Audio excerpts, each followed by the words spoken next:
Okay, girls, this is the second part of the color pop video where we are turning something black and white, or really keeping something in color and turning the background black and white.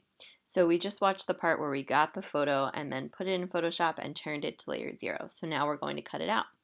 So in order to cut something out, you can go ahead and use a variety of methods. The method that I'm going to choose first, my favorite one, is called the quick selection tool. So your little mouse is here. That's your home button, right? But to get to the quick selection tool, you can hover over, it's like a paintbrush with little dotted lines or a selection. Click on that. Now remember that anytime you click on a tool over here, the information about the tool comes up over there on the top, so it changes the top panel. When we click on quick selection, you'll get a couple different options up here. You want to make sure you're on the plus for adding selection. The minus deselects or takes away selection. So we're going to go ahead and go on the plus, and all you're going to do is hover on part of the image that you want to select. We want to select the thing that we're keeping in color right now. Excuse me. So we're going to go ahead and left click and drag. So I'm still holding down the left mouse button while I'm moving my mouse around the image. So I'm still clicking the whole time, then I'm using this. And when I click and move around, it keeps adding selection. Now you'll notice that this is selecting really easily for me. And part of the reason for that is that the background, so I stopped clicking now, the background is a lot darker in most places than the photograph.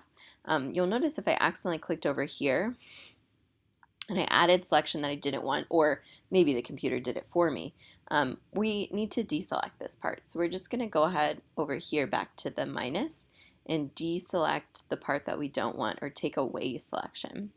There you go. So we're just going to deselect that part over there. Now, if it's still being kind of finicky and it's not working super well, that's normal. That's perfectly normal. So what we're going to do is do a second type of selection, which is called a quick mask. So mine is hidden down here. Yours shouldn't be. So I'm just going to pop this out. But again, you shouldn't have to do that because you should already be able to see this. This little thing right here, it's a rectangle with a little circle inside of it. That's quick mask mode. So when you click that, no, just kidding, it's fine. Everything turns red. In order for you to select part of it, the red is just here to tell you what is not selected. So when you click it again and turn it off, it goes away, right? So it's pretend red. You can go ahead and find the paintbrush. Now be careful that you're not on one of these other paintbrushes. You just want the normal paintbrush, and if you hover over it, it should be called the brush tool. So we're going to go ahead and click on the brush tool, and remember that when you click on a tool, all the information of it comes up here, right? So when we click here, you can change the hardness, which is the amount of fluffy cloud. So 100% is no fluffy cloud and 0% is all the fluffy cloud. So I'm going to go ahead and go to like 75% or so. And the size is right here. If I click it up here, it'll get bigger, and if I click it lower, it'll get really tiny. So just something medium is fine.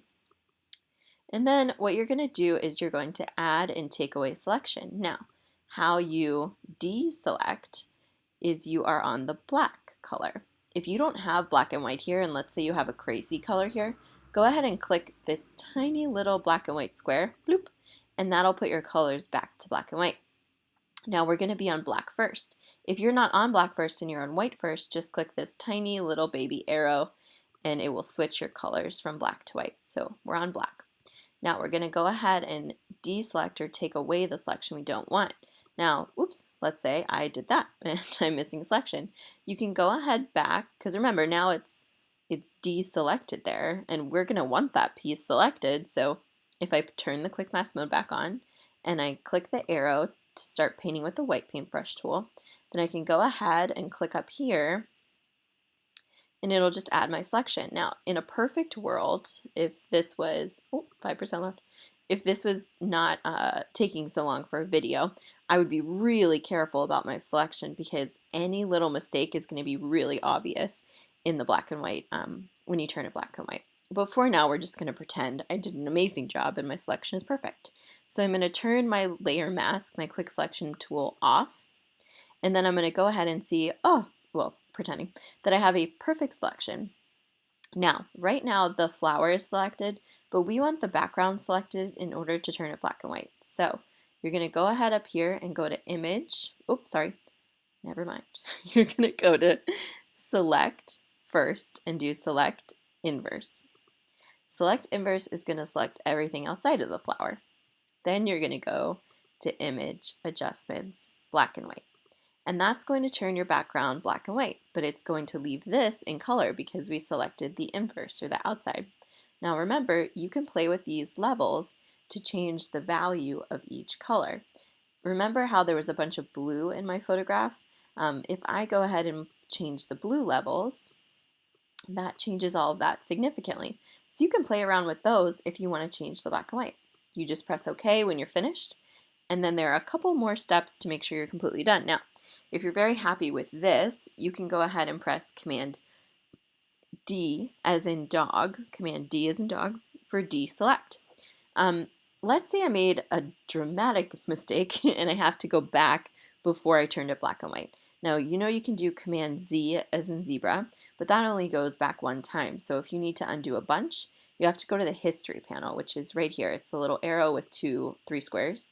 And you can keep going back in time, undo, undo, undo, until, and then redo, redo, redo. So if you need that. But for now, I'm going to be happy with it. I'm going to press Command D as in deselect. Now I am finished turning something black and white and I just need to save it. So I'm going to go to File. I'm not going to do Save, I'm going to do Save As. And that way I can save it somewhere special. So I can call it whatever I want. I might want to add my name to it. Hint, hint, you really should add your name to it. And I don't need it to be a Photoshop file because I'm finished with it. So I'm going to change it from Photoshop to JPEG. And then that way I'm going to make sure, I'm going to click outside of the JPEG and make sure it says .jpg. If it doesn't say .jpg up here, then it's not really going to save it as a picture file and might get corrupted. So just make sure you click outside of it. And I'm going to go ahead and save it in my folder on my desktop. So navigate to desktop, right, where I already was, and I'll just save it here. So go ahead and press save. And don't worry about that. And this will pop up and you can always, as long as it's on maximum and large file, you can press OK. And it's saved. And then when I minimize, I'll just pop this back in here. Boop. And when I minimize this, you'll notice that I have my original file, and then I also have my new file. There we go. So it really is just that simple to turn something black and white.